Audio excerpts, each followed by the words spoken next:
To the Mind Over Matter podcast. This episode is an extremely special one. It's with Tristen DEVOOO, my man. This episode is one for the books. He'll be back on. I hope, in the future, very soon. The man is an incredible leader. He's an incredible friend, and he's definitely one to have by your side through thick and thin. He's a great person. I mean, down to the core, he's looking to better every one of us, everyone he's in contact with. He's looking to better them as well as himself. Um, just a really, really special episode, really special guest, and I'm very excited for him to come back on. But without further ado, I hope you guys enjoy the show, and thank you for the support. And we're live. We got someone special in the building here. Devo, how are you feeling today? You're doing absolutely fantastic, Trevor. Morning. KD, how we feeling? To say I'm excited would be an understatement. Yeah. No, I'm fucking pumped to have Devo on the show, dude. I fucking known Devo for like a long ass time, and he's like a real cool dude. No, I'm sure y'all don't see it, but no, I'm really excited to get into this. Yeah. I mean, with that, Devo, we were just talking. You said you had a question, and then got a couple topics we'll go over after. We'll just kick it off with that. Let's see what you got for us. All right, dude. So I'm Devo. So the big question I got for you guys, right, is if you could be immortal, would you? I got an easy one, dude. Go ahead. Heck no, bro. Well, I'm gonna see everyone. I like. How do you love someone knowing that you're gonna see them be born and die? I mean, there's lots of things to do, and a lot of people have regrets. You brought it up in a past podcast that a lot of people do have regrets that they grow old and they don't accomplish everything that they wanted to or been able to do everything. So if you're immortal, then you're able to accomplish everything and more. You get to experience everything, whether it's space travel and all into in-depth, whatnot. What am I looking like the whole time? Yeah, that's a good question.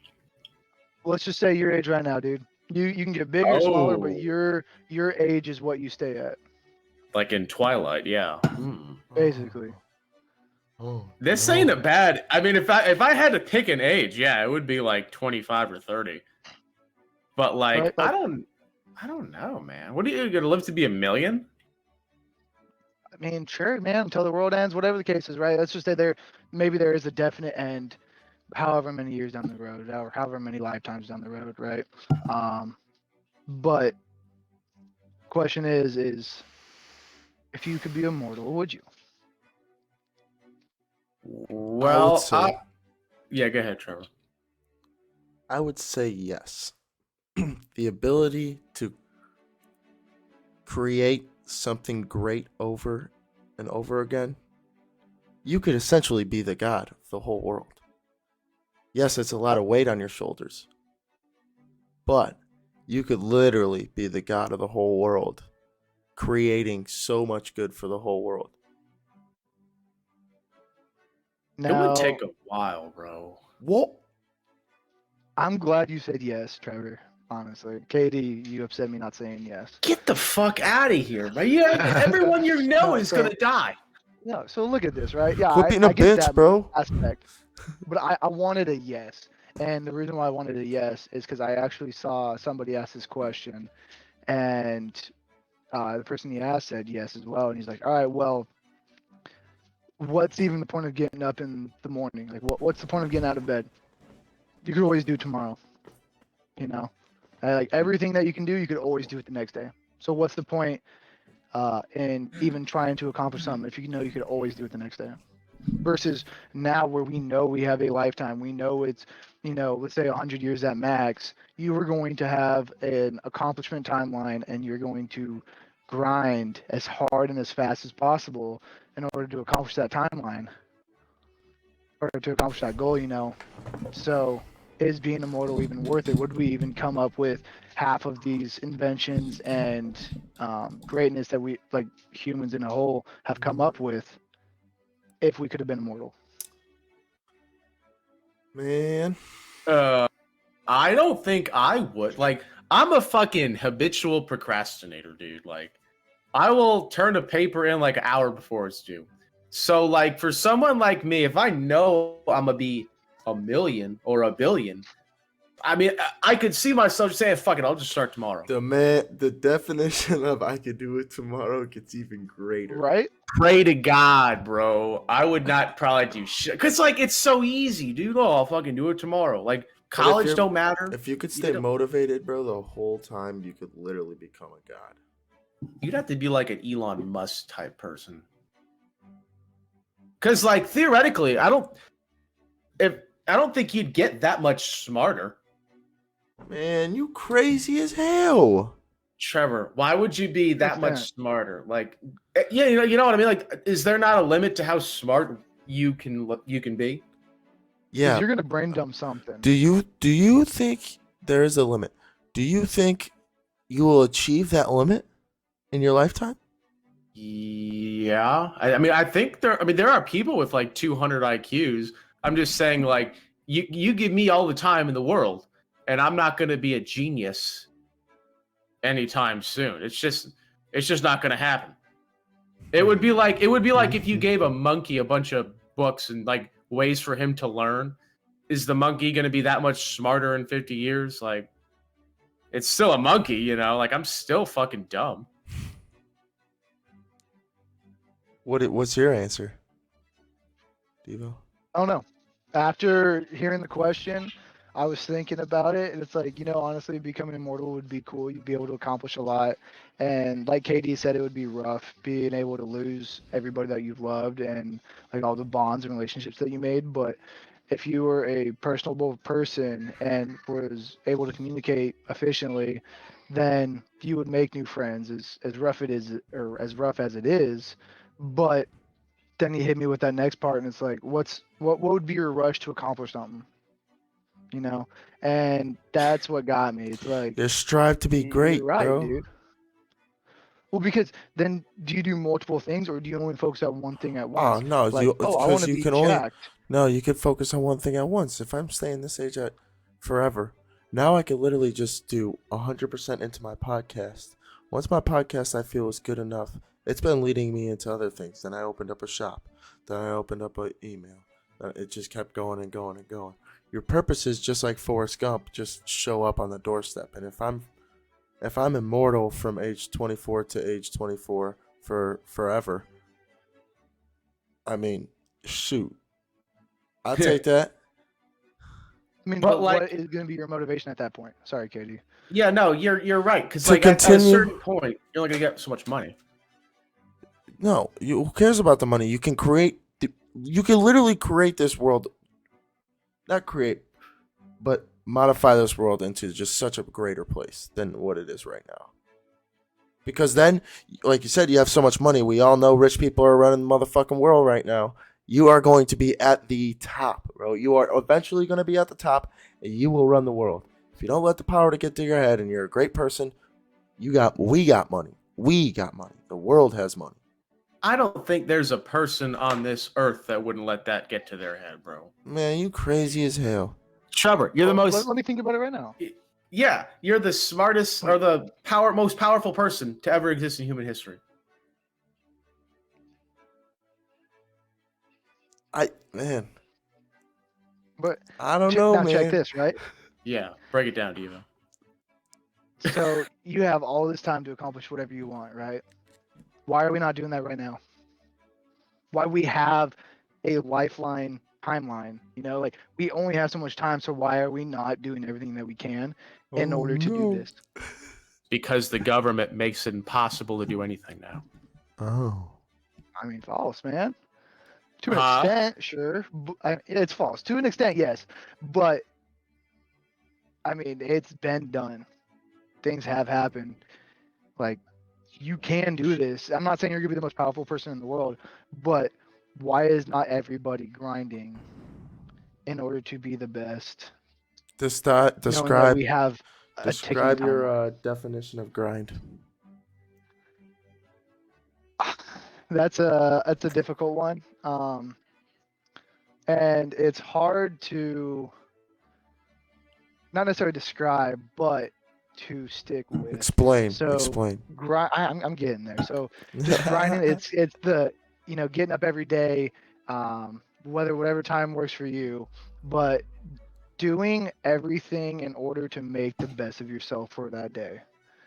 Right. And some days are going to be rough. Some days are going to be off. You're not going to get everything done that you wanted to. And, maybe it's going to be like a 2-year cycle, 3-year, 4-year ongoing cycle that really just tears you down. And it's just going to be the voice in your head that has you constantly grinding. And I know you're asking for the definition, but it's going to have that voice in your head constantly reminding you that you will be better and that you can become the best if you don't quit. Right. And the grind is just not quitting. Whether you make progression that day or not, if you don't quit and you get up the next day and continue on with your grind, then you will become successful. I mean, I think I know exactly why that's happening. Trevor? No, go ahead. So I think like having the drive or like being driven falls mostly on us dudes. Just like historically, it's been like men who went out and conquered shit, And I think a big problem. I know a big problem right now is the fact that testosterone levels among men have never been as low as they have now. And it's just it's never been easier to be comfortable in doing nothing as it is right now. Absolutely. What do you think, Trevor? I mean, I can only agree with it, really. I mean, that's really the only thing that makes sense. I think you mentioned it earlier too, like the estrogen in the kids today is insane. And then I went somewhere and this kid was ridiculous, bro. It was like a 6-year-old kid. Arby's, man. Let me tell you something. You're the one keeping them in business, dude. Yeah, Shout bro. out to Arby's, yeah, bro. No bullshit. Place. Them bell Got the peppers. good fries, bro. Shout out to Arby's. Yeah, we're not sponsored by them, though. They got me some curly fries. Arby's, hit us up if you're trying to fucking sponsor. No bullshit. No bullshit. Brought to you by roast beef. Oh. Your mamas. But yeah, this kid, like, I would say probably 8 to 10. Way too much estrogen in the system. How could you tell? Like, I mean, you could just tell the man titties formed already, the gut formed already. I mean, it was just not looking good for this little kid, and his dad had him at Arby's. No, I was thinking today at the grocery store, I seen this fat dude fucking walk by me, and I'm like, that body type did not exist 50 years ago. Oh, or did we not see it? It was not advertised. No, it just didn't exist. Like, people were so thin back then, it was just the normal to be thin. That like, is you can true. Look up, yeah, like you can look up like old fucking pictures of like people from the circus, and it's like the fat lady. And it's like, that's what the fat standard was back then for being in the damn circus. I see at least 5 of these people every time I go to the grocery store, and spend $100 on like 5 things right now. Ugh. But goddamn though, like, you see some body types that didn't even exist 50 years ago. It's like, you mean to tell me that like this whole problem that we're having of like laziness and people being sedentary is like a coincidence? It almost feels planned. Carry on. Because it's such a monumental shift, and all it does is make people sedentary and lazy, right? That's great if you want to do one thing, which is control people. Exactly world. Right. Like, a population that's healthy and that has men of action is not easy to control. It's just not. And I just think that it has been such a drastic shift in less than 50 years. Like, historically, diets don't change that much. It's just, that's not something that happens. And I just think it's too much of a coincidence to be a coincidence. Getting into the conspiracy theories now. Yeah. That ain't Well, no. Wait, Devo, what are your what's your opinion on coincidences? Yeah. Thoughts? I mean, you're not wrong, right? So it's hard to argue. Thank you. But there definitely are some conspiracy theories that are not false, and we're just waiting for something to show up and prove everybody correct. But, Elon Musk. Yeah. I wouldn't even I don't call know, that a man. conspiracy theory, though. It's not necessarily a conspiracy theory. It's just it's not until the point where you say, "Why are they doing this to control us?" That's the part where it starts blending towards conspiracy. Why? Probably are. Don't get me wrong. Right? It's because there's no definition answer. Like there's no definition proof. There's Black not and an white. answer anywhere. Yeah, if there was an answer black and white, then obviously not. But that's where. Do you believe actions speak louder than words? Yeah. Ah. I mean, so like actions. Right? Oh. But you can't argue black and white. That's true. So here's where I'm at with that, Devo. That's true. There's a lot of these like conspiracies that there's just no evidence of, right? I'll grant you that. But what I'm saying is that if there were something going on, what's happening now wouldn't look any different. Here's this another way to put it. A conspiracy theory is a coincidence with evidence. Well, like that's not what I'm saying. Like there's evidence. Yeah, I'm saying like there's not compelling evidence, but imagine that there actually was someone trying to control us and they started round about the end of World War II. Just a coincidence. And if they wanted to control us, they would do the exact same thing. Yeah, I agree. So that's why I asked you, Devo, what your thoughts were on coincidences. On coincidences? Or on conspiracy theories? No, because a conspiracy theory is just coincidence with evidence. That's why it's important to know what. I mean, we have partial evidence, though, don't we? Like KD said, there wasn't that body type 50 years ago. So we have partial evidence. Yeah, and then but we don't have anything from people who are trying to keep power over us. No. Yet. What? So, Devo, take a step back. You're gonna get me into this, dude. This is gonna get crazy. Yeah, way to go, Trevor. Step back.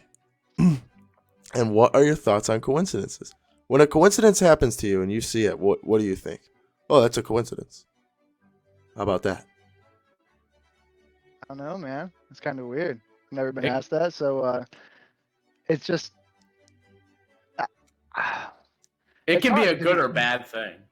Right, like what if I'm talking about something on Facebook, it shows up the next day for an ad, right? Oh, that's a coincidence. Like I was just talking about that. Sure. Yeah, whatever. stop. Boom. Perfect. You fell into the trap, Devo. That is people. That is no. Now that I got you, right that where is I want people. you. That is people controlling you. You don't believe they have little speakers in our phones and knowing what we're talking about? I'm not saying that they aren't. I'm just saying that we're getting into the conspiracy point. And like, where is the evidence that states specifically? Well, who's gonna? that- Well, Hitler will never come out and And say, that's "Hey, the I'm thing, Hitler, no one's killing gonna- everyone." No one's gonna admit it, right? I mean, he No wrote one that admit book it, in jail. But No one currently doing it would come out and say, "Oh, you know Yeah, what? no. I'm gonna try and weaken you all to control you." Yeah, no. exactly. Yeah, no, I'm with you on that one, Devo. It's just what hangs me up is like, okay, there's no real evidence, right? Got it. Why then does it look exactly how you would expect if it was actually going on? Like if there was like, okay, let's take the obesity thing, right? Or the fatness thing. If there was nothing going on, it wouldn't be such a drastic thing. Like if this happened over the course of like thousands of years because we drastically changed our like how we grew food and what we ate to like keep up with like the climate or Evolution. where we lived. Yeah, that I would buy. But like, shit, man. Look at people back in the 70s even. I guess that's 50 years ago, but I'm thinking like the 50s. They were fucking thin, dude. Like, that's No, it's not a definitely long suspicious. Don't get time. me wrong. Yeah. It's like, not saying there's something happening, but if there was, it's suspicious, man. There's just it no would be evidence. an awfully big coincidence, bro. Oh, yes. With that though, we met you in the army. You're currently said you're acting PSG. Holy fool! You already know Devo representing. I knew you knew me when I was a little old boy, and I knew you when you were just a little boy. Something like that, yeah. Yeah, so it was pretty cool. We kind of grew together. You kind of someone to look up to and someone to have fun with, someone to be like kind of part of the crew type deal. And now you're in this leadership position. When you were in the followers position, you were hurting. You were coming in the shop hurting, bro, every day. DEVOOO down bad. He wasn't walking in like fucking Vince McMahon. He was like stumbling in like Eeyore. Yeah, and wearing like dirt as clothes. Coming from you, Trevor. Yeah, no, that's what I'm saying, bro. Coming from me. Oh, it's like looking in the mirror. Yeah, bro. Yeah. And the man was just hurting, and you came in and said the first thing you said is you guys are thriving now, and kind of has to do. I'm assuming it has to do with you seeing bad leadership and learning from that, and you seeing good leadership, putting them together, and now you got leadership. If you want to just dive into it, love to hear your thoughts. Absolutely, man. So, like you were saying, we had a lot of rough leadership. And it wasn't just directly above me, it was multiple steps. And we got some new guys in, and they weren't with our shop or near our shop, so they were completely new people, and they just had to rely on the experience that was in our shop at the time to basically run it. And they were our backbone. They were just sitting there to ensure that people didn't mess with us, and they just let us do what we wanted. And so at that point, I was one of the senior guys in the shop, and I took advantage of it being in control. So, like you said, I saw bad leadership, I saw good leadership, and I knew what to take from both. And I was able to try keeping my guys' mentality slash physical, emotional, mental health as high as possible, and our project worked. And so they left me in charge, and we continuously built off of the project that we work on consistently, and everybody's mentality, or not necessarily just mentality, but like everybody's just overall morale had increased and skyrocketed through the roof, and we weren't staying those 14-hour days every day anymore. We were getting things done in a reasonable time and getting out, and now we're working 7 hours a week, 5 days a week, and enjoying life, getting time with our families, getting time with the boys, and really just thriving at this point. Yeah, I only laugh because like you're not being hyperbolic when you say 14 hours a day. No. Like there was a lot of times like when we were in the engine shop, we left usually around like 4:30 or 5, right? And I'd be leaving, it'd be like 4:50 or whatever. And I'd see Devo in the smoke pit. And I'd hit him up and be like, "What time you leaving, Devo?" He's like, "Oh, I don't know, only got about 5 more hours to go." And then we get to come do PT at the ass crack of dawn. And I'm he's like, in the smoke pit. Yeah, exactly. Like, but I only did that just because like to feel better about myself. But man, was that an effective way to improve my morale. Right. Hunt the good stuff. Dude, it was rough, don't get me wrong. And the hardest point that we had was when we had a month and a half of it straight, where we worked weekends, and we worked 13 days in a row to get 1 day off. 13 days in a row to get 1 day off for a month and a half. And it really tore down a lot of our guys. And a lot of the guys that we have now didn't get to experience that because a lot of them got out, because why would they stay in the military with that type of treatment, you know? But now that I was given the freedom in order to do what I wanted and change things and really take care of my guys and their mentality, um, it completely shifted everything that we're doing. And instead of working almost 100 hours a week, we're now working 35 and pushing out the same, if not a better So, slash faster product. so what made you want to, or not made you, but what got you to step up into the leadership position that you got? What was the leadership position? Where Uh, where did you hang on? There's more. There's more. Where Yeah. where did you kind of get the mentality that you wanted to create a place with better morale? It's easy to fall deeper into the hole. You know what I'm saying? It's easy to get your yeah. money and get out, especially in the military. Thanks. So, as cocky as it sounds, I've always wanted to be the best in everything that I do. Right. And getting here, the first goal was, who is the best maintainer? And I got it. And I said, I'm going to be better than that guy, and I'm going to do more than him in every way. And I hit, not necessarily a pinnacle, but I hit a pretty high point in my maintenance career. And at that point, it was, they informed me, like, hey, we're going to promote you to a sergeant. We want you to start taking this next leadership role. And at that point, who's the best leader? I'm going to be better, if not the best leader I could possibly be, and I'm going to make the best out of everything. I'm going to have the best products. I'm going to have the best guys. I'm going to have the best morale. We're just going to crush everything that we do. And it wasn't leaving anyone behind. It is a super selfless thing and a very, very difficult thing to do, because it's easy to rise to the top if you get lucky and you're in the right place at the right time. But to take everybody else with you and improve everybody and grow everybody, that way there's not just one, you know, superstar. It's an entire team of superstars that can now spread that knowledge and expertise across everything, across the unit, across, the army, across the world. Um, and so my goal was to become the best leader. And what other proof is there to be a leader other than a product? Yeah, anyone can push a product out, but who can push out a product with keeping every single one of your employees happy? Yeah. I got a good question for you, Devo.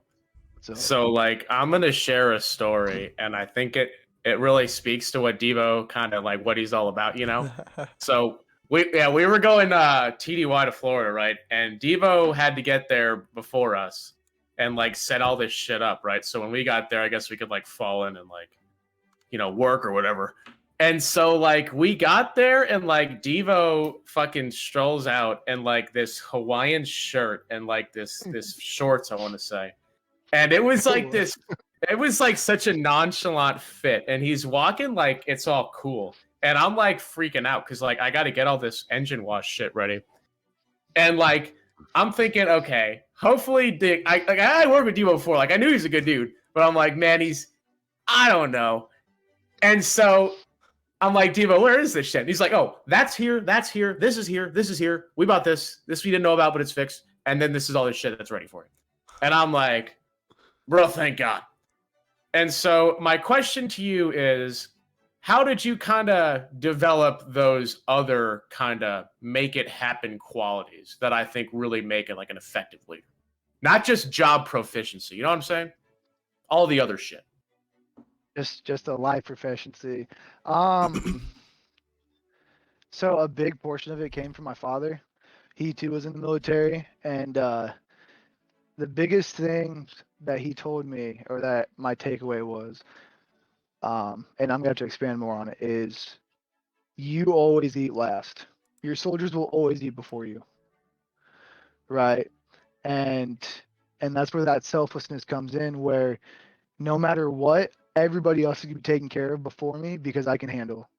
So, no matter what it is at this point, not just eating food, right? But everything else, no matter what, the soldiers were taken care of. And, you weren't even in my shop, but I was the trip lead for that. I'm going to make sure that you're taken care of, whether you're a higher rank or if you're a different position or whatnot. Everybody that I'm with is going to be taken care of before I break down and start doing stuff myself. Money. I'm with you, bro. No, I think it's just a unique thing to kind of have that mentality right now. Yeah, Like, that leads into my question is where and how you learned your leadership.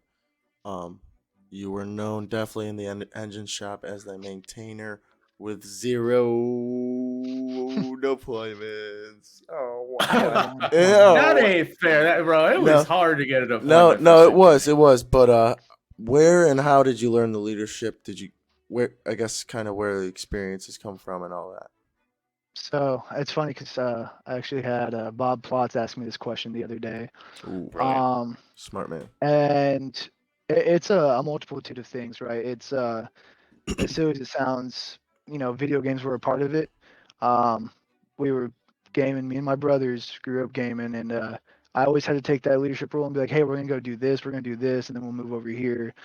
Then we had my father, like I said, he was always guiding, and in high school, middle school, high school, I started picking up some of these team captain slots, and then in high school, I ended up coaching a bunch of middle school teams between football, wrestling, female volleyball, female basketball, and really just helping all these guys out. And then I also ended up doing a state leadership conference and won first place in the state of Oregon. Went to nationals and I placed 16th in nationals. And so leadership's always been a big thing for me. And so joining the Army, I was trying my best, but you can only do so much at a lower level because obviously everyone overlooks you and your ideas. Whoa. And when I finally picked up sergeant, they heard a little bit, but they didn't really, entertain the idea. And finally I was given my opportunity and I shined with it. And then they're like, well, that was a fluke because like no one's been able to push out this $1 million project in a 55-day period. Do it again. So then instead of a 53-day, I pushed it out in a 44-day timeline. And at that point, everyone realized that I do have this leadership capability and that I'm able to improve not only myself, but my shop and everybody else that I've worked with or come in contact with. And just like you guys, you want to, affect at least one life. And that's the biggest goal here is to at least improve or affect or change or inspire one life. And that's all you need, man. Yeah. Like, one life at a time. So now that we're pushing phases out in 45 days, that's your fault? Yeah. You piece of shit. That what I'm to understand? You piece of shit. That's the most fucking decode thing I ever heard, bro. No, luckily they've kept it at the same 55-day standard, but if you push out beforehand, then you get a little bit of kudos. Oh, no kidding. Oh, you get kudos, my yeah, favorite. back the fuck to work, dude. That's your kudos, Shut the fuck up, bro. bitch. You got PT tomorrow, 7 a.m. Why are you fat, dude? You only been working 14 hours a day. No, but it's your mindset is pretty impressive to say the least. And you don't just develop that from square one. It's pretty hard, and it's when you start, you kind of have role models, and you were talking about earlier some inspirations. Who were your role models? Can you give a kind of like I guess a childhood example, and then just kind of a peer example throughout the military? So it's been rough, and it might get a little darker in the show now, but honestly, it was my dad. Like I said, he's been an inspiration. He was in the Army. He was in the National Guard, and he picked up E6 and then broke his back and got medically discharged. And my sole goal at that point was, I'm going to do better than you. I'm going to accomplish everything that you have accomplished and go one step further. And other than the rank, he has admitted that I have done everything a step further than what he's accomplished. So that was a big inspiration, as well as a couple people throughout life, like a couple of my best friends back home. And that's where the dark part gets in. It's like when I first got to the unit, I came straight to this unit, never been anywhere else. My first team leader actually passed away about 6 months after I showed up. I know who you're talking about. It was a really rough time. I just got introduced to the shop. I'm grinding with this guy, and he is trying to excel me at like my best point. And he passed away, and that was a hard take on not only me but the shop itself, because obviously those guys have been there for years before me, so they know this guy a lot closer. So that happened, and then another inspiration was one of my best friends, Gage Graves. He ended up passing away. Because my team leader passed away in February. My best friend ended up passing away in July. And then it was rough. But you get through it. And it was a lot of mental growth in that period. And then we come across my best friend that I made in the military. You guys know Morris from the flight company. So I was really close with him and his sister. And then his sister ended up passing away in October of that year. And so I just couldn't get over, I would be okay for a month and then it would just hit again. And they weren't all necessarily a huge inspiration, but they were a big part of my life. And then we get into just some of our guys in the office. You would notice Will Thompson. He was one of our section sergeants, and he wouldn't just sit in the office. He was for the guys, for the boys. He was out there grinding with us, teaching us everything that he knew in order to make us all better. And he was a big inspiration. And then some that not everybody's going to agree with, but Katie, I know you know Darius Scarborough. Yeah. So boy. he was actually the pinnacle of me changing my maintenance experience into leadership. My man. Mind you, I've had all this leadership experience before, right? And I actually just called him a couple of days ago. We talked for like 45 minutes. But he ended up telling me on one event, he was like, hey, with this strut, you're not going to touch it. He's like, I can't get you to stop any other way. I need you to train these people on how to do this, like this task. So he sat there and put me at parade rest for the entire duration. I couldn't move, couldn't do anything. I had to verbally teach somebody how to do a servicing of a strut. And at that point, I started realizing what he meant by I needed to take a step back and teach and show leadership and mentor rather than do and or take over something if someone can't do it as fast or as well as others. Can you describe parade rest for those of us who don't know? Yes, Like, so kind of paint this because I know it looks ridiculous, but for the people that don't know what So- that means, parade rest, you're standing vertically, your legs are split a little bit, just like a normal casual stand. And then you have your hands behind your back and you cannot move and you can only turn your head. like they're in the small of your. I'll fucking. Yes, Nah, like- yeah, I just pulled up. I pulled up a You're picture. like We're good. that the whole Oh, fucking yeah. time. Yeah, so it was rough. I could not move in a sense, and all I could do was move my head and mouth in order to teach this person how to accomplish the task. And so I was completely locked. I couldn't do anything. I just had to stand there and teach, and it really opened my eyes into a lot of the different leadership roles and how to manipulate your communication in order to have people understand what you're trying to get across. Now, those sound like positive leaders. Can you tell me about a negative leader without naming them? Can you tell me about a negative leader and how you kind of use their negative or their poor leadership to be a better leader yourself? Yeah, man. That should be easy. So for a situation, we got told to find the broken chairs in one of our maintenance bays and to throw them away. So we're like, okay, can do. So we went and we started throwing these chairs away. And someone came out and told us, like, hey, you actually take this to a recycling place in a different location that's not anywhere near us, and they're closed. Mind you, this is like 4:45 o'clock. So we're like, okay, we'll do the next sensible thing.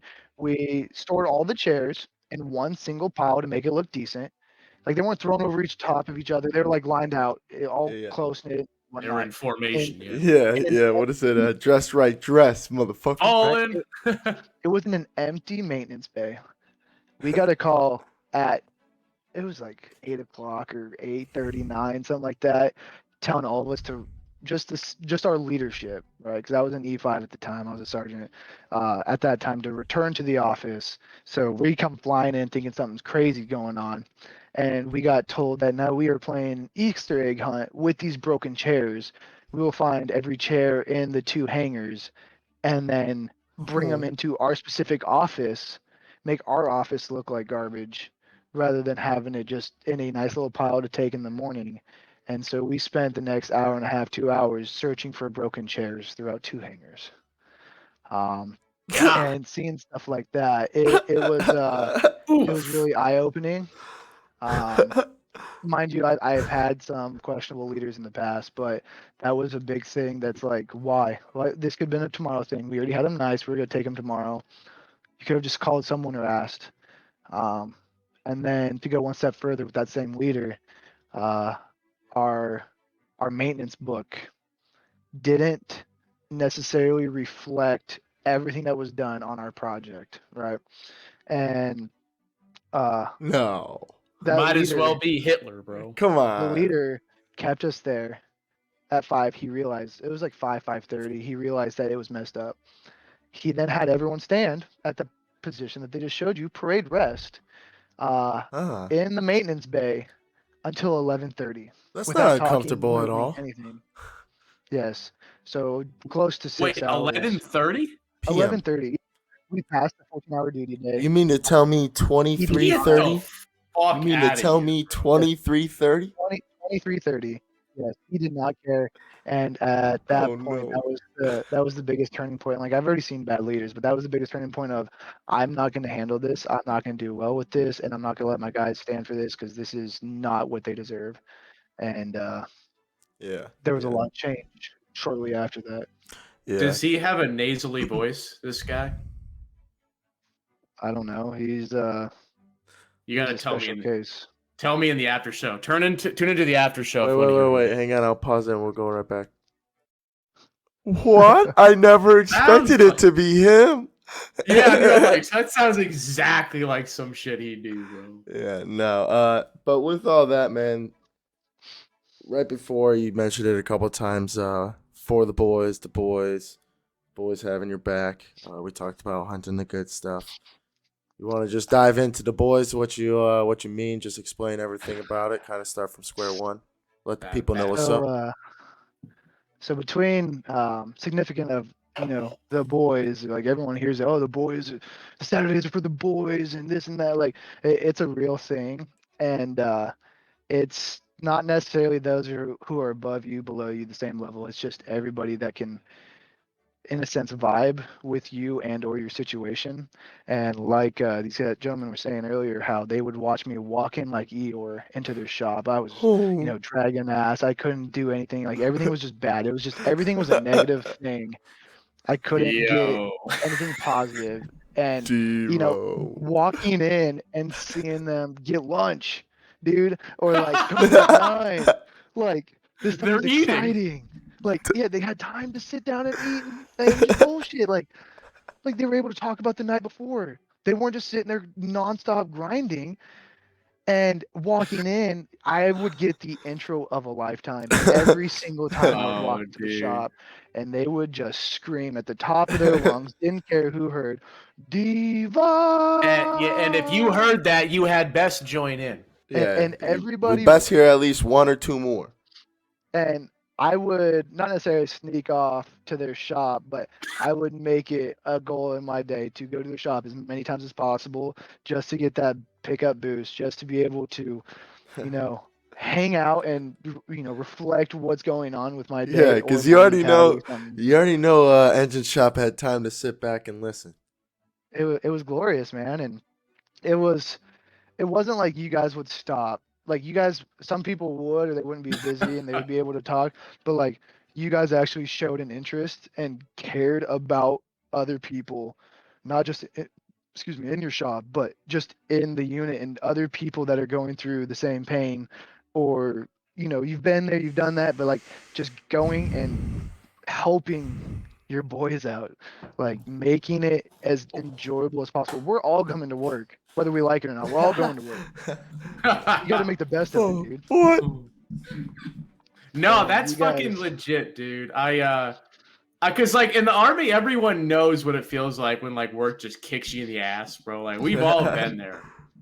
And like I thought it was cool too, because like we weren't all just fucking playing hacky sack, and they're like sometimes we were bummed out.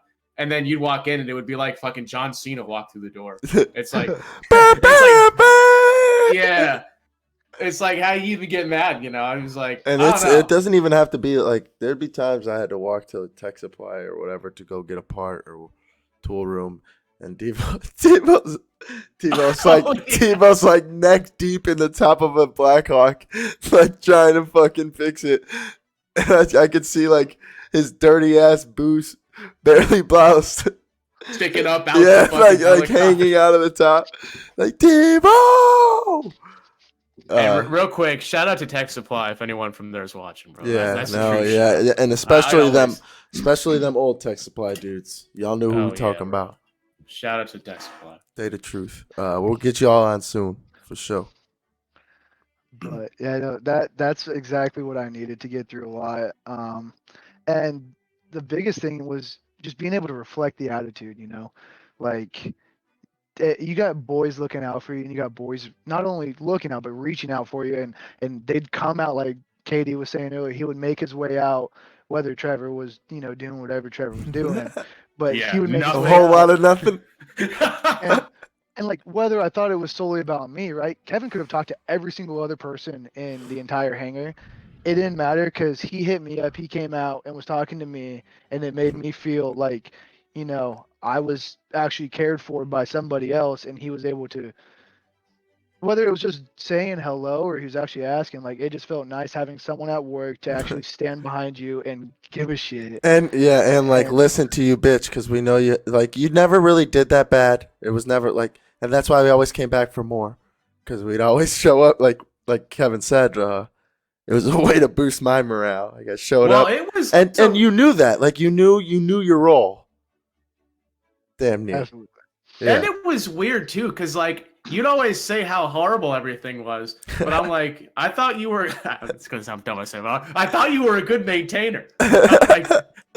No, but I'm like, I enjoyed listening to you because it was a really good way for me to get some perspective and quit being a bitch about what I was fucking dealing with. Yeah. But like, I hated when I was like a young guy, right, and I'd be like balls deep in work.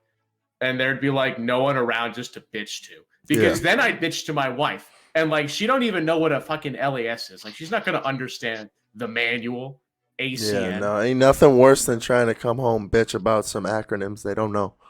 Pray to God, dude. I mean, you be fine with that, Devo. Your wife's in, right?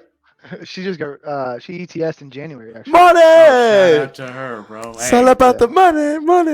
No, but she knows though. Good. She does, yes. Good for her for getting out, bro. Yeah. Shout out to her. Correct. It's good for you for getting out. But yeah, so with that, how you brought up, it was bitch to yourself. The first thing that I got told when showing up to my shop was you're allowed to bitch only if you're working. And sure, that's a mentality, right? Don't get me wrong. It's not the best mentality, and you're at least getting the work done, but you get to blow off a little bit of steam. I was gonna say, Trevor, we'd never hear you. Yeah, well, what? It was the maturing so quickly through the ranks that I realized like there's no need to bitch while working. Sure, you can still bitch while working, like that's up to you, but that's why we have sensing sessions. We have, come talk to me offline, come talk to me in front of everybody. We can do whatever you want. Like open up, talk to a psych, talk to the boys, talk to somebody, like get the help you need. Like obviously this is an issue, so let's fix it rather than shut up, go back to work. Yeah, it's so someone else. Mine, I handled it in a different situation like Kevin was saying. I would definitely bitch while working or while not working. I was known as bitch and Blazik. But it got to a point where, like I said, I knew my role. And if I could do it for everyone, to where not everyone has to do it, they could just kind of chime in, throw their little 2 cents in, and I'm known as bitch and Blazik, that's fine. Now not everyone in the shop has to bitch, because they can listen to me. And I'm a good talker. Tell me I'm wrong. No, bro, I fucking totally went against like the army, how they say like you're not supposed to like complain to soldiers that are a lower rank to you or Yeah. about NCOs. Have Like, you seen catch the me Saving not Private what Ryan? Saving Private Ryan when they're walking through the fucking the uh, field, and he's like, "Tell me, Captain." He asked Tom Hanks, what do you hate about this war?" And that was what he said. He's like, I will bitch. You guys can bitch up, but I will never bitch down." yeah, mad props to Tom Hanks, dude, but like not me, bro. But I'll tell you what it did do though was it made people like kind of humanized everyone. Like you're not gonna fucking get along with everyone all the time. Like people can Yeah. see when like me and another NCO are fighting. Like it's not a fucking secret. But the fact that I could like go up to Trevor and Bosa and bitch about fucking someone that was my peer, like it made us kind of trust each other And more almost. and you know damn well you're gonna get a bitch back, or I'm agreeing with you because I'm all for bitching. Oh yeah, You know what I'm he was saying? a Like, FMQ. come to me about your bitching.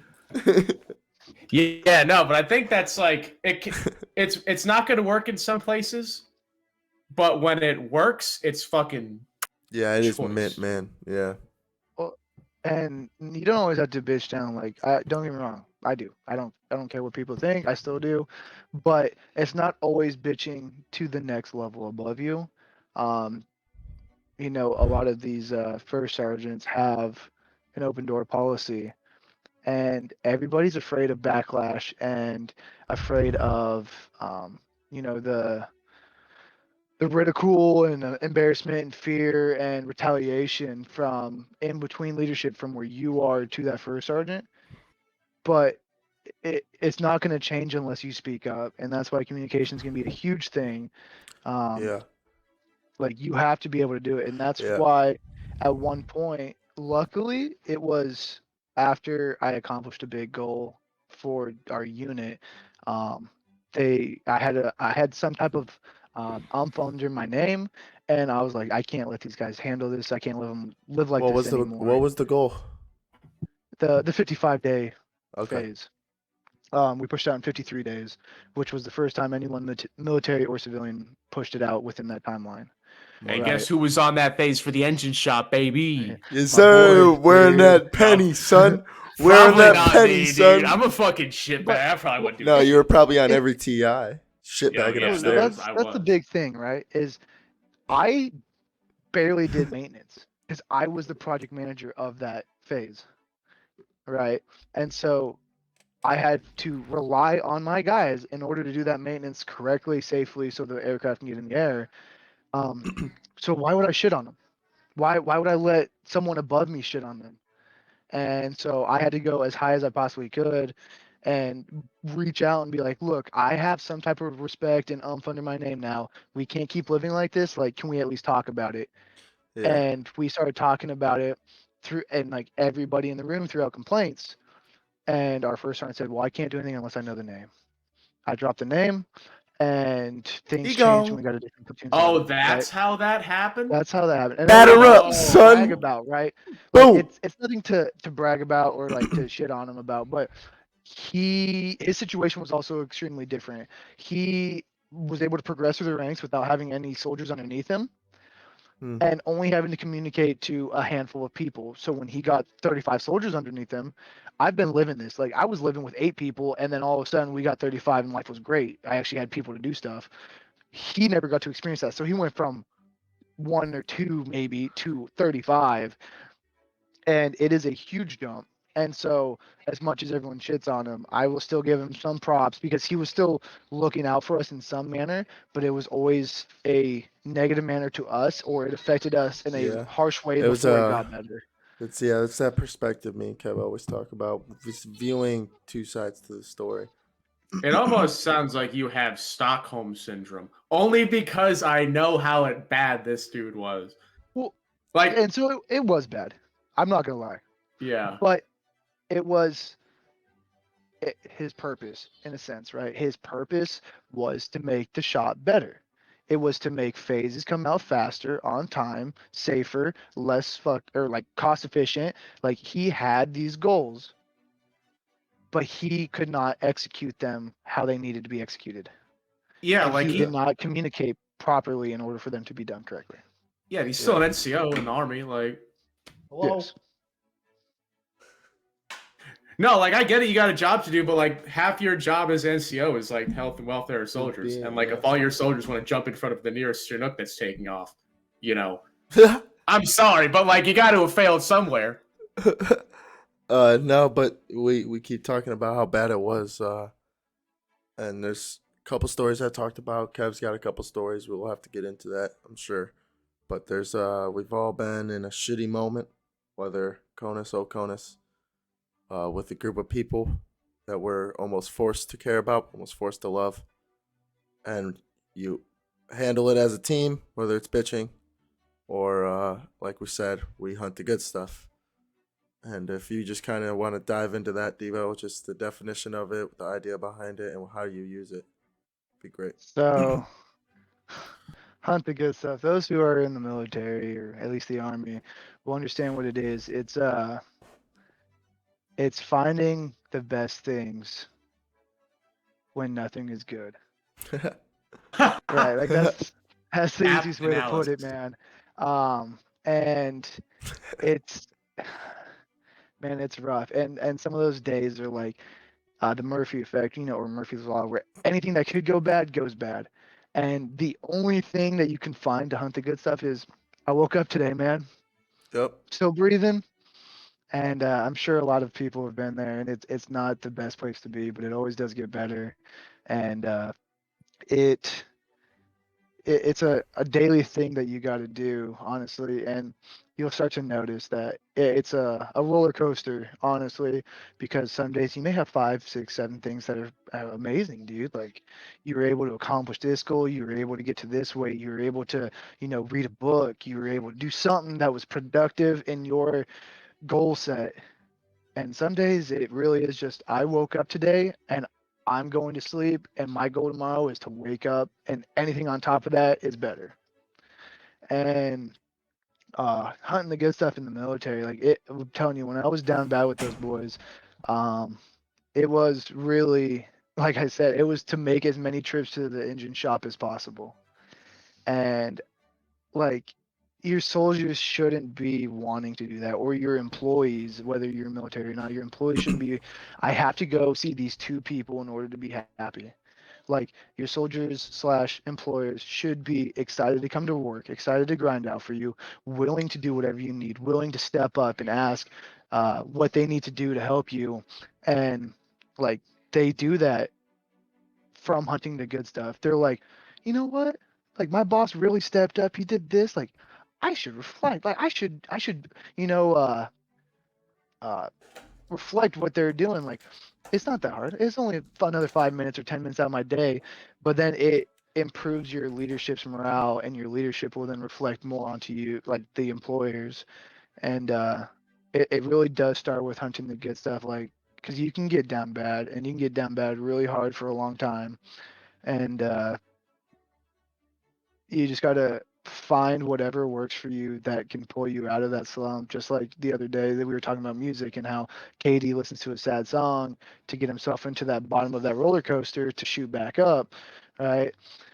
And some people's is, metacognitive, where they go and they break down everything that they were doing that day. And hopefully it's more than just waking up at this point. There's always going to be something more than waking up. Maybe you saw a pretty flower, man. Maybe that's just what made your day. Like you just have to break it down to the lowest level possible and find something to really pull yourself out of those deep roots. I'm like Chris Kyle with that good stuff, bro. I'm not gonna, I heard Kevin, I don't know how many times, man. I would come in and I was struggling. I was doing rough on phase. I was doing, like, I was just in a shit mood. And whether it was my best friend passing away or whatever the situation is, I'd walk in and they would get me to laugh, and You already know it. immediately Kevin, exactly, dude. The boys, it didn't matter what. These guys would do anything just to get me to fucking chuckle at least. I'm And gonna get you to laugh, guys. it was needed, dude. And the second I showed a smile, Kevin immediately, hey man, you gotta hunt the good stuff, you know?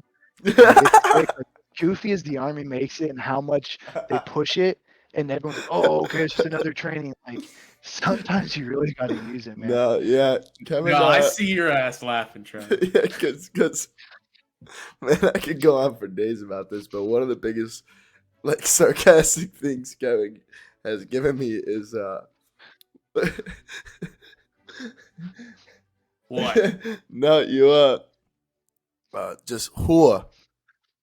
Oh And man. using hua sarcastically really got so many laughs out of so many people, and it brightened so many people's days.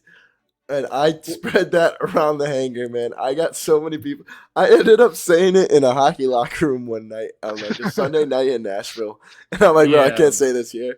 Like, it got that I'd be bad. like, come on, Trevor, we gotta go clean the latrine. Who? I'd be like, God damn it, I started no, this. but like, that's the crazy thing is, I would say most of the time I said hunt the good stuff, like kind of ironically just to be funny, you know? But then it got to a certain point where I'm like, well, fuck, dude, like I'm actually hunting the good stuff. Yeah, right it now. actually works. Yeah. Yeah, and it's like even hearing that kind of phrase unironic or over and over again, it's like even if I may be joking, there's still some truth in what I'm saying. Well, and that's where where was I at? The attitude reflection, right?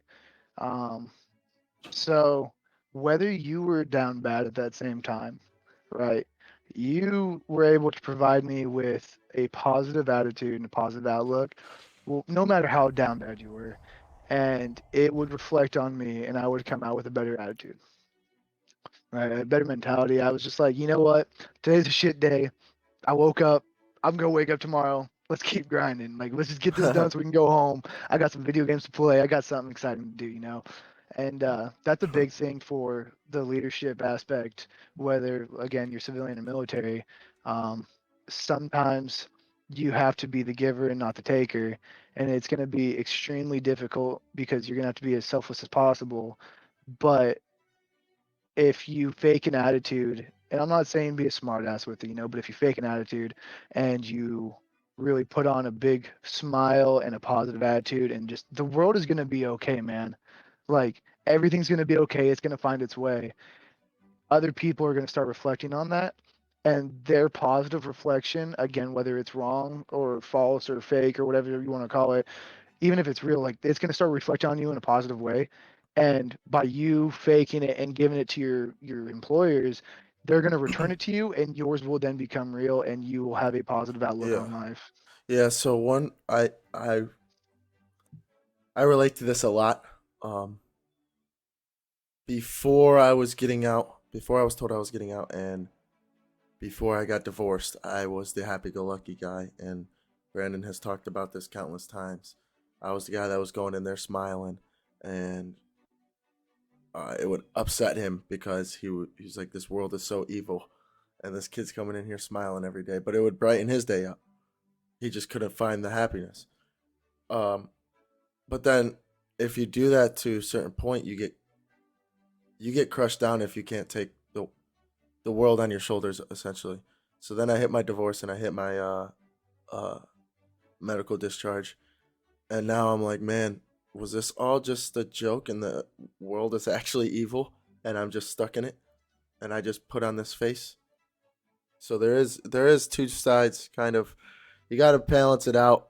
But with that, I do kind of want to bring up.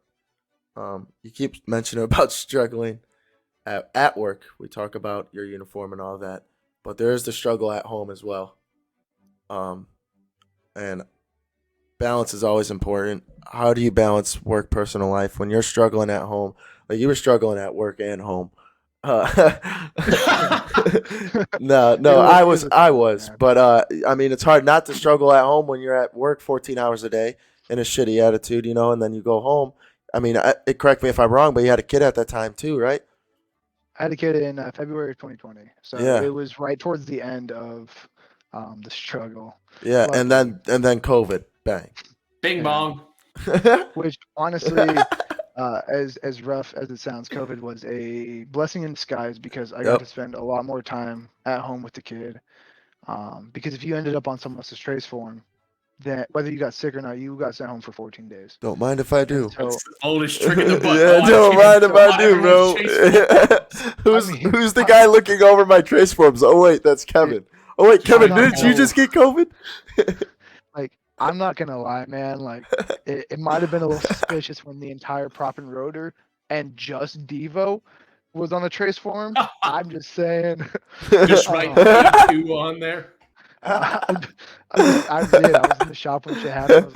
I was like, I know you guys right now. You better put me on it. And then it came up, and I was like, oh shucks, how'd that happen? How the hell? Was that 10 minutes already? Weird. But that was the biggest blessing. I got to spend a lot of time with the kid and away from work, and so that wasn't bad. And then I got into going into this leadership position, so that part wasn't bad. But back before then,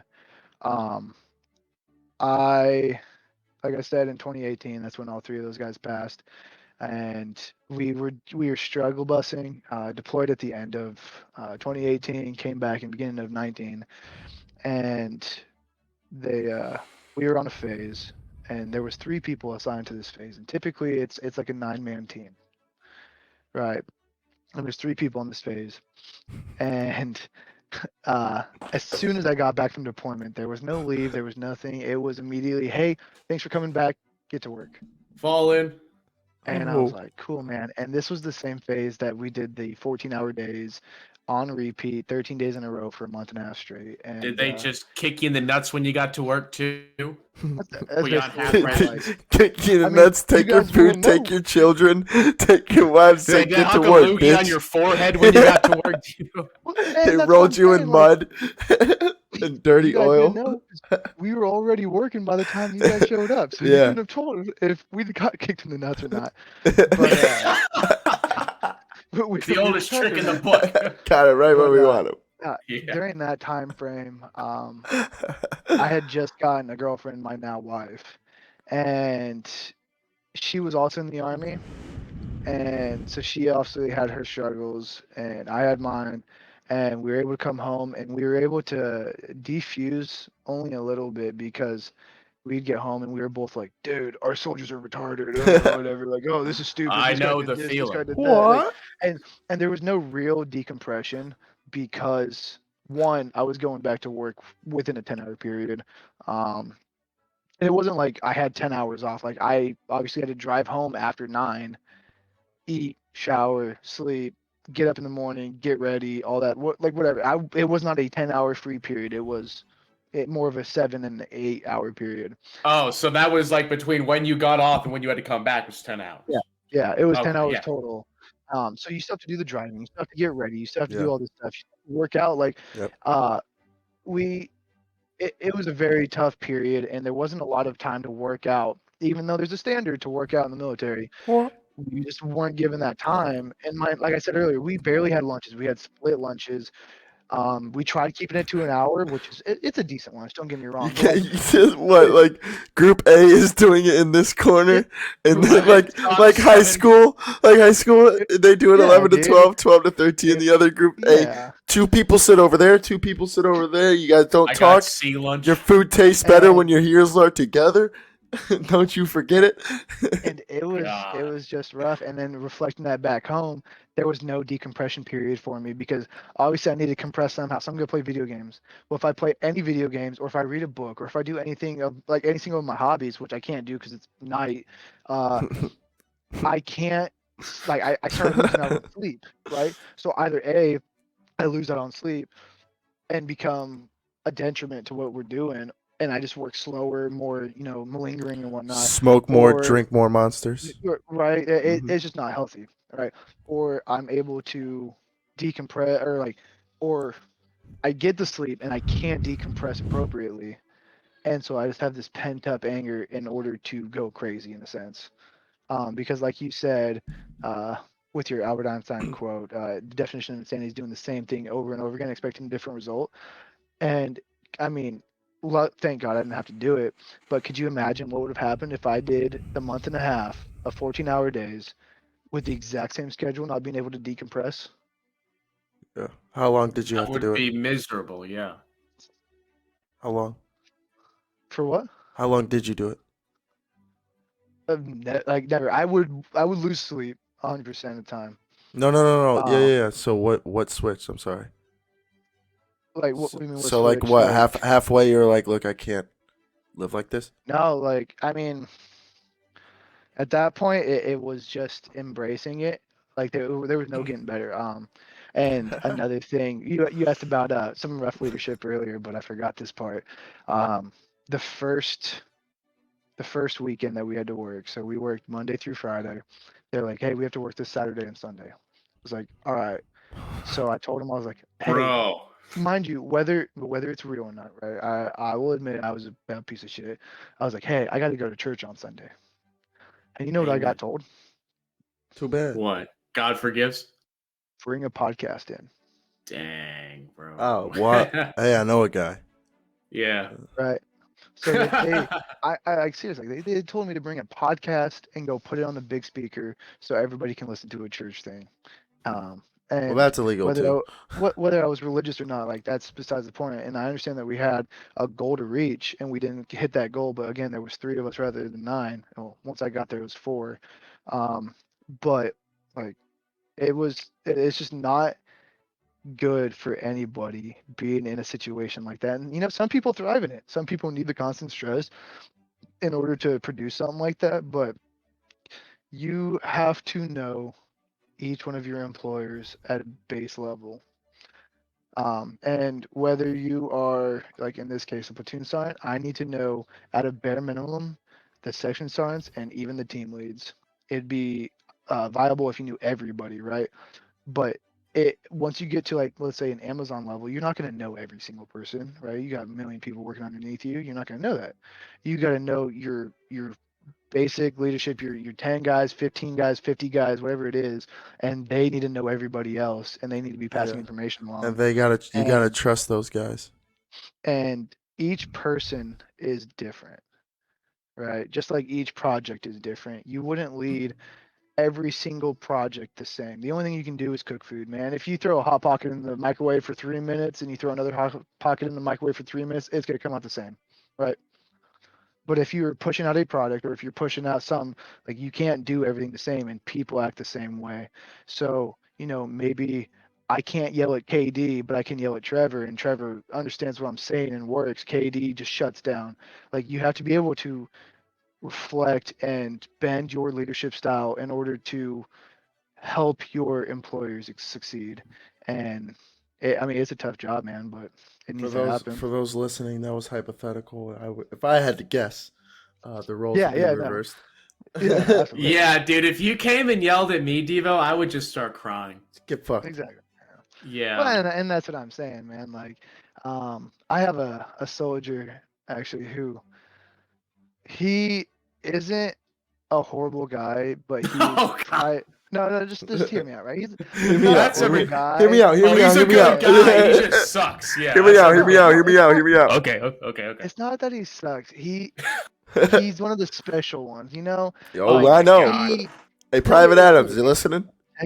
No, Oh, no, shout no. out to Adams, bro. Good dude. Adams, dude, you are the first person I met in our unit that was born after 9/11. And who didn't shower? Well, we don't give you respect for that one, but we'll I give. think that was his leadership not enforcing the counselings that they gave him. Yo, fuck So you, dude. I tried my best, and then I got sent on like, oh, I got COVID. Actually, that's a when I leader got doesn't COVID. make excuses, Trevor. Yeah, You're just a failure. But, Yeah, I'm just the worst yeah, dude, person in so- the world. I have this soldier, and he's a special case where you can't talk to him like you would any other soldier. And as much of a dig as I'm gonna sound, I don't know how he made it through basic with drill sergeants because this kid does not learn this way.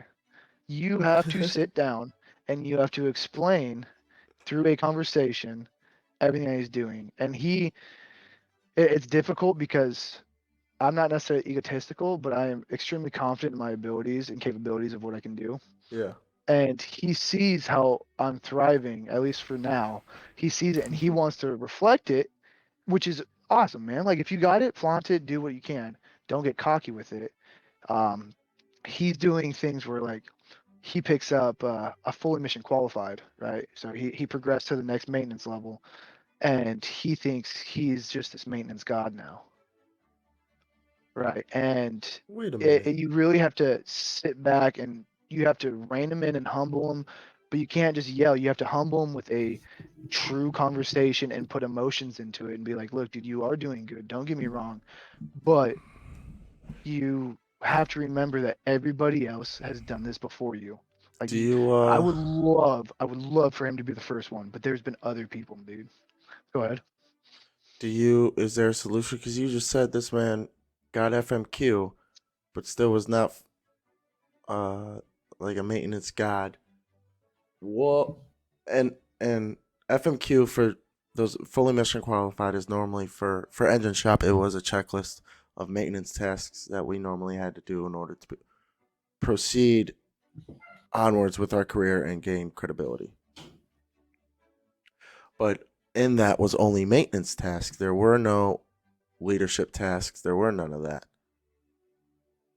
Is there a way you could implement that? Would you? And how hard would that be? I am extremely glad you brought that up Uh because oh. I don't know Walked if it's right for. into enemy hands. Oh yes, you walked into my trap just like earlier. I don't know if it's progressing to every shop, but for tangos or for the Blackhawk mechanics, there is leadership stuff in our MRL progression, which is our readiness program, you know. Um, and so you guys got it broken down by tasks. So in your first set of tasks, it is primarily maintenance, right? And then the second set of tasks, it is more advanced maintenance. Your third set of tasks are the highest maintenance level that you can get. Like you need to know all these things to progress. But then you start getting into some more of the psychological slash neurological things where it's like troubleshooting and stuff like that, where you actually have to use problem solving. Yeah. And then you get into the senior level tasks, which is at the fourth level, and it is all leadership based. It is leading the projects. It is ensuring safety of your soldiers. It's ensuring safety of your environment. It's can you um, you know like communicate with other shops successfully in order to push this project out in a mindful time. And it's not just a phase, like it's every single inspection that we have, but they do have about 20 to 25 leadership tasks in the Tango world now. But the biggest thing that you have to remember is with this program, they don't have to get evaluated on everything in order to progress, right? They just have to be trained on it. Mm-hmm. And depending on who your trainer is, because I'm one of the trainers, right? Yeah. But we have other trainers in our shop. Depending on your trainer, you can be in the goody boy system and they just pass you along and you're an FMQ. Or they're like, hey, we need to get something for our training program. Like we have to have another FMQ. Hey, this guy's close, just make him without training him. Yeah. But I take it real and like I have soldiers who were above me, who were mine, who are my best friends, who fly on these aircraft. And so I take everything to heart and take it extremely serious. And so when I'm going to progress them, I will train them in everything that I know about that situation and show them where they can learn more before I sign them off on that leadership task. Yeah. So I hope it progresses to more than just my Yeah. shop, I but was I just do gonna know my say, shop yeah, has it. you ought to, we'll print. I will create a poster for you to print out and throw on the engine shop door. Tell tell good old Rojas, go on get. Fall in. Yeah. Uh nope. But you brought up the Good Boys Club, good old boys. Could you explain that real quick, and then also kind of there is no way to combat it almost other than through time. It seems like you just kind of Yes. weed them out. So you got to accept that. How do you combat it in the moment, in the So present, and deal with it in the future? the Goody Boy Club, whether the army, military jobs, anything in life, they say that there's no Goody Boy Club. Like there will always be a Goody Boy Club, and you may not see it, or you are the one in it and you don't realize it. But it's like, let's say us three grew up together in the same engine shop, right? And we just stuck it out. We didn't get injured. Anything happened, and we re-enlisted and kept going. And now we're at the top of the chain. Didn't get injured. Right. Happen next time. Right. I'm just throwing something out. Let's just say all three was At the Anaheim top is a of my bitch, dude. Yeah. And let's say Kevin here is trying to go for a job in a different shop, and like let's just say all hypothetical stuff. I'm first sergeant, right? And you guys are both E7s or whatever the case is, or Kevin's first sergeant, we're both E7s, whatever you guys want to make. And I'm like, hey, I want to go over here. Instead of having to bust my ass and work for it and prove that I am capable of the job, I just go to Kevin and I'm like, hey man, hey boss, I'm trying to get this job, hook me up. He's like, oh yeah, for sure, man, easy. Bam, I get the job I know a guy. rather than somebody who is capable of doing it. And that's where the saying is, it's not what you know, it's who you know. And I thought the Goody Boy Club was it was very obvious when I first showed up to the Oh yeah. unit, and it was rough dealing with it, and I did not like it. I mean, that's the easiest way to put it. Like, and then just dealing with it, it's gonna put you into a negative spiral, honestly, because at some point you're just gonna be like, no matter what I do, I will never be able to get the opportunities that other people are getting because they're best friends with so and so. Yeah. And so, I mean, we've talked about the best thing to do is grind, man. And I, I'm not taking away from anyone else, right? But I've busted my ass. We got to where we got, and it almost feels like I'm now in the Goody Boy Club. But then I also have to do some reflection because, like, how much time and effort and sacrifice did me and my guys put in order to get to where we are now? Are we actually in the Goody Boy Club, or is it just people are actually recognizing us for the amount of effort and stuff that we put in? Yeah. You almost can change the Goody Boy Club if you are a good Goody Boy. Right.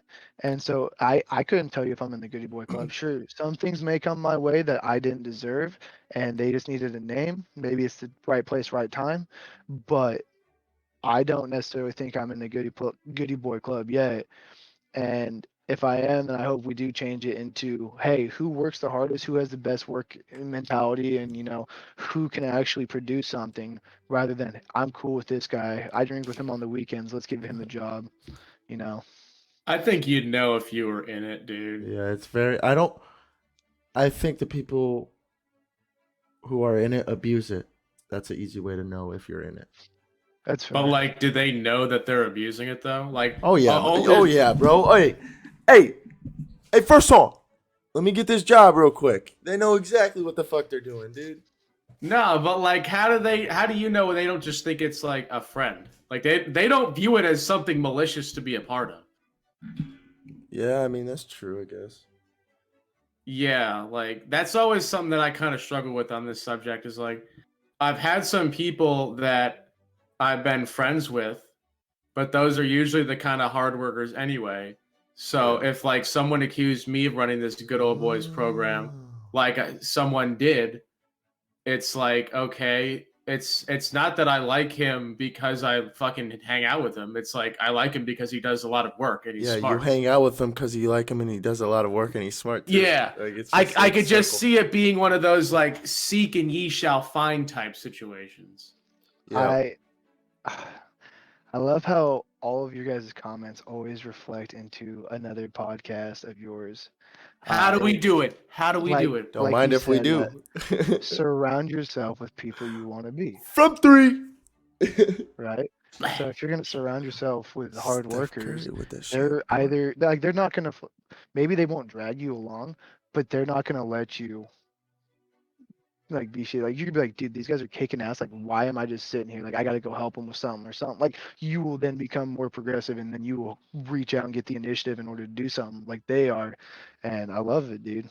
Like, yeah, like you don't want to be the one guy fucking dragging ass when everyone else is working. Yeah. Well, with that though, I did mention I wanted to see how do you combat that, because I never did well with this. And I guess we should ask Tim about this too, because he was never good at this either. Talk about a toxic leader. Yeah, man, worst Well- person ever. No, but combating the Good Boys Club when you are looking out for the greater good of your guys, how do you do that, especially when they have more power than you? Because that's normally where the problem resides. It may have been just the perfect timing and the stars aligned. Coincidence, huh? Hmm? But the one of the leaders I was talking about before, the one that kept us till 11:30 doing parade rest, he was in a goody boy club, right? And What? No. maybe right. So the issue is no matter how many leaders liked him, just the position I was at. And I'm not saying it was solely me, because obviously, just because I said I don't like someone, I'm not gonna get someone fired or moved or whatever. It was the belief of someone else that was in charge, and I was able to go a step higher than where he was, and like I said, use the open door policy and be like, hey, this is what's happening. Listen to all my guys' story. And it took that one leader that was above him to say, that's it, I'm pushing this up. Yeah. And he was fed up, obviously. It's really hard once you get to that pyramid of leadership, because you only have so many more people to go to, And it it's really scary takes, going to those people. to some people, absolutely, don't get me Yeah. wrong, for most people, honestly. But if you're an extrovert slash you don't care what people think, like, everyone's a human, whether I think he's gonna listen to me or not, everyone's a human, man. Like, I've been there, they've been there, like, it is what it is. And so going to that person and reaching out and being like, hey, this is the situation, like, we need help, otherwise we're not going to be successful. And that senior leader being able to say, you know what, you're right, I have to look out for the 40 guys rather than the one, right? Because that, like, even what I'm saying is, like, I'm an E5, I'm a sergeant, like, I'm not the one doing phases. I have maintainers that are doing the phases. I'm not touching the aircraft. They're the ones busting their ass. And so I'd rather make all of them happy. I bring donuts in on Mondays. I mean, that keeps them happy every Monday. That starts their week off right. Give the And people what they want. Yeah. Yes, right, sir. I take the L. I lose $35 a week, but I make my guys happy, and we produce a badass product. And so that's where it's like, do you make the Man, one person happy because he's your boy, or do you make the 40 people happy because they're actually producing real life things that are going to help everybody else in the situation? yeah, no, this happened today. I talked to Kevin about it. It goes back to networking, man. It's I I guess you could say I donated $10 today to a friend. And and I left it for him by saying I texted him saying, "Hey man, didn't have it was a 20 instead of 2 10s. Didn't have 2 10s. You could just keep the extra 10. I appreciate your support, cuz I want to say the day before or 2 days before the day before he was talking about supporting my podcast. And it's just that networking, man. The $10 means nothing to me. It might mean something to him. I don't know his situation. Maybe it means more to him than it does to me. But to me, that $10 is worth our friendship. And me and Kevin have talked about this. That $10 is worth having this guy closer to my side and on my team, because I know what kind of guy he is. Oh, dude, there's nothing that I hate more than when I'm like out with someone and I'm like, hey, can you pick me up like a monster on your way over here, whatever? And they fucking are like, oh, you didn't cash at me $286. It's like, bro, you're really gonna nickel and dime Hey, me for a bitch, that's fucking monster, $386. bro? You forgot that inflation, son. Yeah, it's like fucking $20 probably by the time we get this out. But like, shit, dude, like, I'm sorry, bro. Even if it's like a whole lunch, like, I'm not. It would have to be like over fucking $200 to be like really stressed about some shit. Yeah. But that though, with the right people, you wouldn't need to do it though. Like if Trevor spent like $150 on some shit for me, like I'm not gonna not pay that back. Yeah. But like if you brought me over some food, like I would just get you some the next time. And you shouldn't expect a payback either. There's a couple times, even with the podcast, I throw in some money, Kev throws in some money. We're both going on our own adventures, and we both have the trust in each other that money's not going to stop us, pretty much. It's that financial freedom. Money's not going to stop us. neither one of us care enough about the money to where we're gonna hit a roadblock and be like, hey man, in order to get the website up, I need $20. Like, you know what I'm saying? Or like, yeah, you owe me that $20 back. Yeah, it's a toxic environment. So, speaking of money and whatnot, if just for the viewers, if one of your soldiers gets into trouble, whether it's financially or lawfully or whatever, you're not supposed to be able, or like that, you're highly recommended not to pay for anything of their stuff. I get a little personal here. I had one of my soldiers get arrested for whatever the case was, and I had to help him out. He paid his own bond, but he didn't have his wallet, and they told him because I was dealing with primarily most of that situation.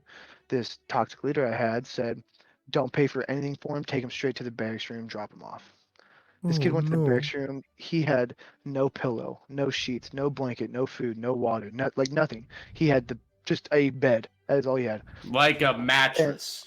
And just a mattress. And like Prison mattress. You got to have some type of humanity in. Like, this is a human, dude. Like, not just a human. This is one of my soldiers. This is one of the guys I have to take care of. And someone who's now in deep shit. Who's now going to fall deeper. And just because he doesn't have his wallet, like, the dude will pay me back, right? Like, we've been cool. It's not even if he's been cool. Like, I need this guy to survive. Like, that is my goal as a leader. I am trying to keep everybody And yeah, alive, you could tie it in. If whatever you paid for him, is it really worth losing that person to depression, suicide, especially in the military? Right. Is it worth that? Is it worth him falling down into that for whatever you paid? I'd be willing to pay almost anything just so I could take it off my conscience. Because if he dies on my watch, I'm like, oh, fuck me. I had the money, didn't front it, dropped him off, and now I just listen to this guy, and now he caused me more pain. And the leader believed that 100%. And I couldn't do it, so I took this man to Walmart. I bought him a pillow, and like, this dude was as humble as possible. I gave him free up range. I was like, dude, get whatever food you need, get whatever you need to last you a couple of days until this blows over. We can figure things out. Because he was there for like 3 to 5 days. So I was like, it's not crazy. This man picked the cheapest pillow, the cheapest sheets, cheapest blanket, cheapest food. He got, 2 packs of ramen and a couple Hot Pockets. Like, this man got as cheap as possible. And I kept reminding him, I was like, bro, you're not just surviving. Like, you are here to live. Like, you are fine. I will pay for it. And he was stressing. Like, he was like, give me the receipt. As soon as we got done, he's like, I'm gonna pay you back. And it's like, I understand you will, but like, that's not my high priority. Like, my high priority is to make sure that you are okay and that eat you're food. gonna be able to survive, like just survive, like live, bro. Like, I'm not locking you down. I'm not doing any of this. I'm not gonna keep you in a dungeon, Like, I want you to be good. Like, yes, it's a punishment. You got arrested for whatever the case, whether it was convicted or not. Like, you got punished, but I'm not gonna send you away and ignore you and treat you like you're trash because of an incident. Yeah, I mean, that's one that we're familiar with. All too well. And you know what? I want to tap into it real quick. So, won't mention the name. Very close friend to me and Kevin. And I didn't know him too well when he got into trouble. He got into trouble, and our leader at the time led me in the right direction a lot. People said I was favored by him a lot. And at one point, this soldier had to paint yellow lines on the fucking floor just to make them look better, bro. Are you shitting me? And I was told not to help him. We got done with work at 4:30 p.m. Actually, no, I want to say it was earlier. I want to say we got done around, it was like a Friday. We got done around 3. We cleaned up, got done around 3. And it was around 3:15. Yeah, and I was the first person to step up, get my toolbox done, and get on them floors, bro. I'll tell you why that happened, though. Go ahead. Because I was coming back from leave when that happened. And I was texting the guy that you're talking about that showed... The leader. Yeah. I was texting him, like, what the fuck should I do? Like, I've been an NCO at that point for, like, a month. Maybe 2. And... like, I didn't know what the fuck to do because, like, the dude that I was texting that was our boss, he wasn't there. And I'm like the only one there. And he fucking texted me to have him paint the floors, right? Because I think he was deployed. He gets back like a month later, and he's like, wow, the floors look nice. What'd you do? I was like, what do you mean? You fucking told me to have him paint this shit. And he's like, oh, I was kidding. I'm like, are you fucking kidding me, dude? Like, he didn't say like LOL, LMAO, not shit. Literally said, have him paint the floor. LMAO, LOL. And like in my mind, I'm already in deep shit because this dude got arrested and he works in my shop. And I ought to get these floors painted. I'm not thinking this dude's gonna be like fucking cool and joking with me, dude. And then he's like, "Oh, I'm joking." I'm like, "Bro, are you kidding me?" Like, this dude was painting this shit for like, and it looked nice, bro. Man, and let me tell you something. Yeah, Devo, you want to chime in on that pristine Mona Lisa floors, bro? And the reason why I can chime in is it's gonna be a little side story real quick, but the Indian shop boys have this little square in their shop, and it was made as a smart ass thing at first, but it's the safe zone. And I would go and I would just walk in. Real quick, the safe zone is literally a square like on the floor. It's like a square of masking tape. It's a 12 inch by 12 inch square. Yeah. And so I would just go in there and just stand in it, and like, as silly as it sounds, it was just like a breath of fresh air, because like, one, it was obviously the engine shop, but two, there was like nothing could affect me in that square, you know. Like, and we stood by that. We stood by that rule. At first, it seemed like a smart ass thing, but after I started using it, I was just like, all right, I can breathe, good to go. I walked in there to use that square, man. I went to go stand in it, and I saw the bright yellow floors. I was like, oh, this is nice. Who did it, bro? Done with it, but they were putting the grind in to make them floors look good. Yeah, it was almost blinding. But like, with that kind of like, we're hunting the good stuff, right? Like, because I didn't know the dude that did it very well. Like, I didn't know, like, if he was a good dude or not. Like, I had seen guys did what he did, and they're just shitheads afterwards. So, like, I didn't know what to expect. And then, like, I told him to paint the floors, and then he comes out, and they look fucking like they just rolled off the assembly line. And I'm like, bullshit. Whoa, this dude, don't count him out just yet. Yeah, well, hold up. The fat lady hasn't sung. So, yeah, bro. Hunt the good stuff. At least I fucking thought that he was a good dude. And there's a backstory behind the safe space. I don't want to say I was there for it, but I do kind of know it. Kevin, were you there for it? No, I want to say I was deployed when it came out. So there was a production control non-commissioned officer in charge. Oh no! Who came into the shop? Oh no! Who happens to have no hair? Oh my god! And he's a very old school man. He's probably about 35, probably. No, he's like 31. He just looks old. Bro. The man, I was gonna guess 50, dude. He's probably really? No, the man looks older than shit. No, that man is old. But no, very old school way of thinking. Grew up in Texas, right-leaning fella, of course. And he came in. And we were bitching about, I want to say it was like the 14-hour days we were working. Because in December, we had, I want to say Kevin was gone. Yeah, Kevin was gone on leave. We had our platoon sergeant up our ass. The squad leader was overseas. And the man who would have been acting squad leader was also overseas. So we had a time where we also did 14-hour days, six to sixes, and the mentality was, well, you guys should want to come in here and get it done. Yeah. Hey, add it up, chief. Add it up, chief. Literally, bro. 6 is 12, big dog. You have to add getting ready. Oh, shit. They were that long, bro. He don't remember them right. 7 to 9s, dog. I don't know, man. I remember I got there at 6 at least one of the days. He's really good at and that's bullshit. I don't want to do that again. But so we were bullshitting, and he came in. We were bitching, and he's like, "Man, what do you guys need, a safe space?" And it was either Tommy.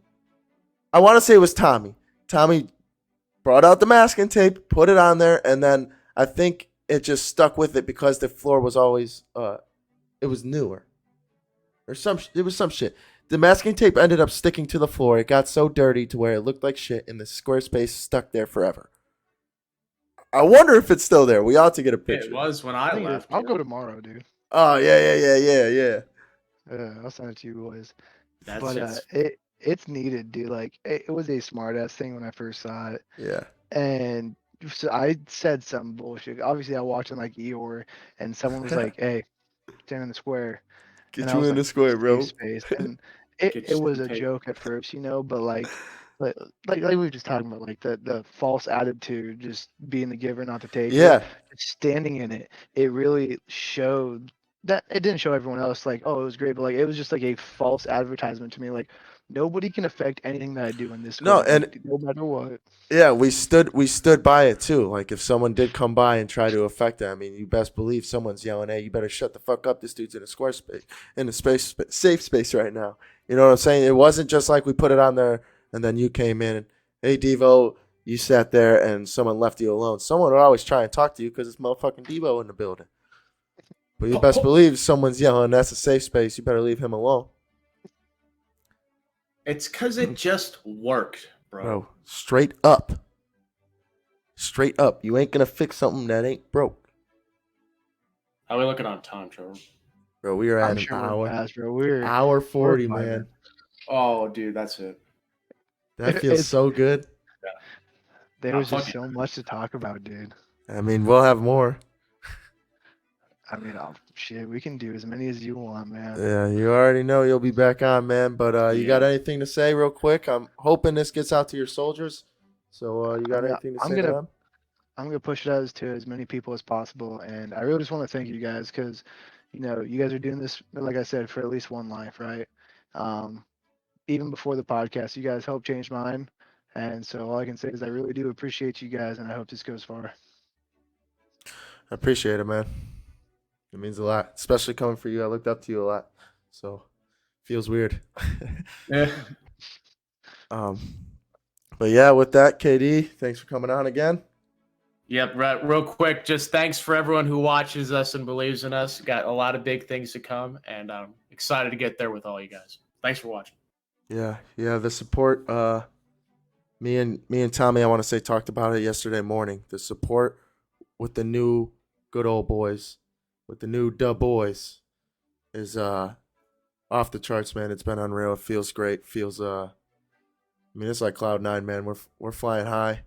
We got support from all you guys. We can't appreciate it enough. And we got the scheduling up on there now on the website. You can hop on, schedule anything. That's how Devo did it. He was the first one to get it done.